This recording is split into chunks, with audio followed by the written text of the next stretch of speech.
Still battling in the center of the ring. Okay, a look at the crowd in San Antonio, Texas, and round 9 is underway for the Featherweight Championship of the World. It's scheduled for 15, remember, and it's been a whale of a battle through 8 rounds. Ayala on the left in yellow, champion Lopez in red on the right. And that's the challenger, taking the fight to Lopez with combinations to the head. Not much body punching in this fight, but enough to be effective for both fighters. Oh, he did all that in the beginning rounds. When he was taking a shellacking to the head, Ayala was doing his homework to the body. Now he's going to collect his dues. I'll say one thing. The last 2 rounds have seen Ayala connecting furiously to the champion, just like that hook right there. Flush on the jaw of the champion. But Lopez, being the great champion that he is, Ferdy, just sustaining all those punches and just moving forward. The harder he gets hit, the more he seems to move towards his opponent.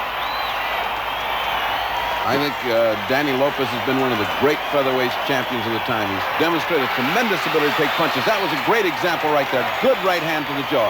Nothing deters him. He keeps coming back. He is a great champion, but he's facing a great challenger in Ayala. I don't think you can ask for better championship action than this. This is round 9, and it's been what you're seeing is what it's been for the previous 8.5 rounds as we reach the midway point of round 9. The referee, Carlos Padilla, has had very little, we've been commenting, very little to do with this fight.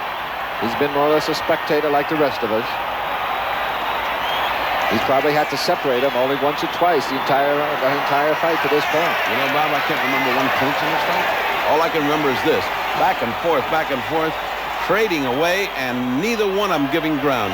I don't think he's even had to touch them. Perhaps just say a few words to him, and that's about as, and probably that was unnecessary as it was. 1 minute to go. We are in round 9. And it's for the Featherweight Championship of the World. Mike Ayala in yellow trying to take it away from the great champion, a knockout artist, Danny Lopez from California. Ayala fighting in his hometown. The first ever championship fight held in San Antonio, Texas, and it's a beauty. Game and gritty. Ayala is back in the corner. This time he's not in a neutral corner for a change. And he fights Lopez back and into the ropes. I can't believe how he can fight Lopez back out when he wants to.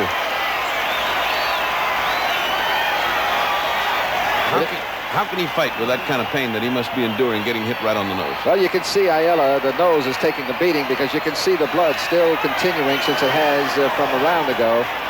And whether or not the nose is broken, only time will tell. Okay, 8 seconds. A great right hand by Ayala as round 9 is coming to an end.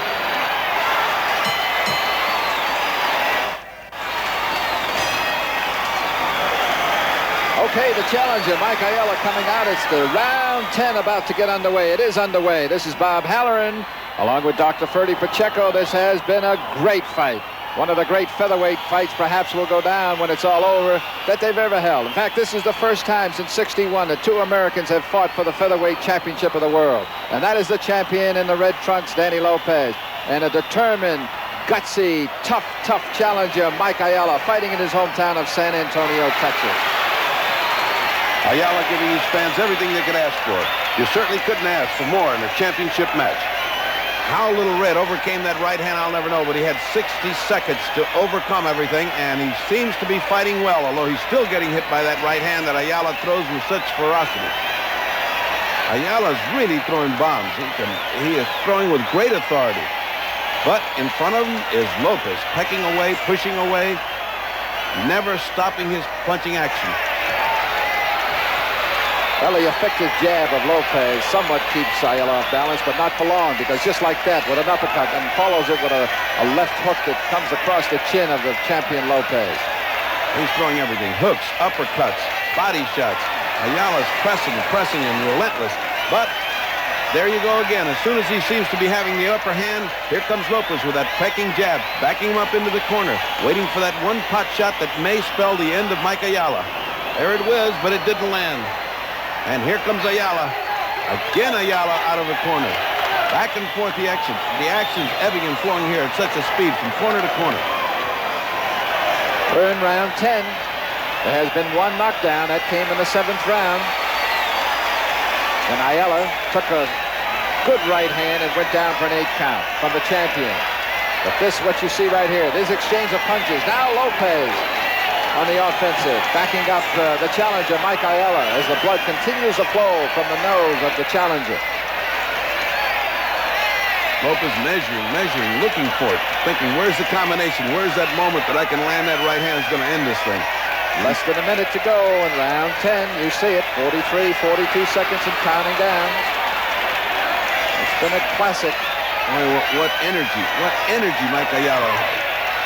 You sit and watch this, Ferdy, and you wonder what keeps these two guys up. How can they take this punishment round after round through now 10 rounds and not really go down, not really get hurt, not get stunned, not the legs begin to buckle. What beautiful series of combinations by Ayala driving Lopez across. Under, over. What beautiful work. 13, 12 seconds. Another great round for the Featherweight Championship of the world. Danny Red Lopez in the red. And the challenger in the corner as round 10 is about to come to an end. There's Sammy Ayala, one of the numerous brothers, and they're all fighting. Must be 200 Ayalas. Okay, round 11 underway in San Antonio, Texas. It's scheduled for 15. There has been one knockdown. A tremendous fight from the convention center in the hometown of the challenger. Thus far, just a knockdown, the 8 count taken by Ayala, the challenger, in round 7. But what you're seeing is what has been happening here in this featherweight title fight and defense by the champion in the red trunks, Danny Lopez. It has been fast, it has been tough, it has been devastating. And the story of this fight's been Ayala's inability to accept the fact that Lopez is a much superior fighter. He just won't accept it, and therefore he's drawn close. Sometimes ignorance is a great lesson. I keep saying, how do these fighters stay up, Dr. Pacheco? Why don't they go, oh, a great, look like a left hook. And that one was a knockdown where he went down from a devastating There's punch. Carlos Padilla taking the count, calls him out. That's it, the fight is over. What did he call him out for? He didn't count to 10. That was not a 10 count. There it is. Now wait a minute, hold everything. What has happened here, Freddie? it seems like it's a curious... Well, there seems to be some confusion. Is the fight over or isn't it over? It's an inability of the referee, apparently, to take and make a clarification. No one is really sure whether it's over or not. Well, it looked like Ayala got up. It looked like he beat the count. Now there's an argument going on. In the meantime, all right, now the referee's coming back. Now Padilla's back in. He's explaining something. It doesn't seem to be to Lopez's satisfaction. Wait a minute. It looks like... And I think that came only in about the first 30 or 40 seconds. So he's talking to Benny Giorgino, Lopez's, and it looks like they're going to fight again. So the fight is not over. Oh, they're going back. That's a great oddity. That seemed to be an inability of the referee. Now what is happening? Now what is this? It can't be the end of the round because the knockdown came in the early seconds of the round. He has as yet. He got up. He just said it. He got up before the count.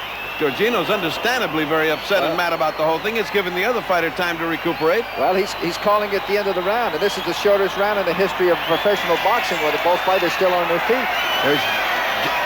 There's Jackie McCoy in the corner taking out his mouthpiece. They've accepted the fact that it's the end of the round. That certainly is curious. No explanation has been made to the public. The public is understandably upset, as is everyone watching this fight. There had to be at least 2 minutes left in that round. Well, let's take a look at the knockdown a minute. Left. A nice left hook. But now the key would be, did he count him out? Did he count to 10? If he didn't, there was no reason to stop the fight since Mike Ayala got up and was in good shape to continue to fight. Let's look at it again. First, there it was. It seemed to be a fake of the left hand and then crunching left hook, which knocked him right down. And now they signal the beginning, and I suppose this is the beginning of the next round. Nothing has been made clear. Okay, this is round 12. And we're as confused as everybody else is, and perhaps later the referee, Carlos Padilla, will explain himself and exactly what happened. Maybe there was a mix-up between the referee and picking up the count from the timekeeper. That has occurred in other fights. Well, Ayala certainly got a momentary reprieve from the governor, but I do not think that it's going to last long because Indian Red feels it in his blood. He now is going to dominate this kid, and Ayala can only fight back now and keep away a determined champion. Well, I think the champion, Danny Lopez, senses that perhaps he has a chance to end it here, but it's not going to be done that easily. As you can see, the challenger, despite going down, and there have been 2 knockdowns now. That one we just saw in the last round, round 11, and now also the one back in round 7. Ayala doesn't seem to be affected by the knockdown, does he, Bob?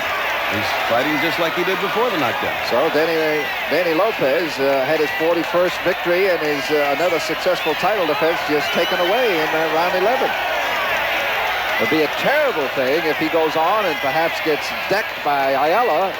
There'll be such controversy, I wouldn't want to be a part of it. I wouldn't want to be in the state.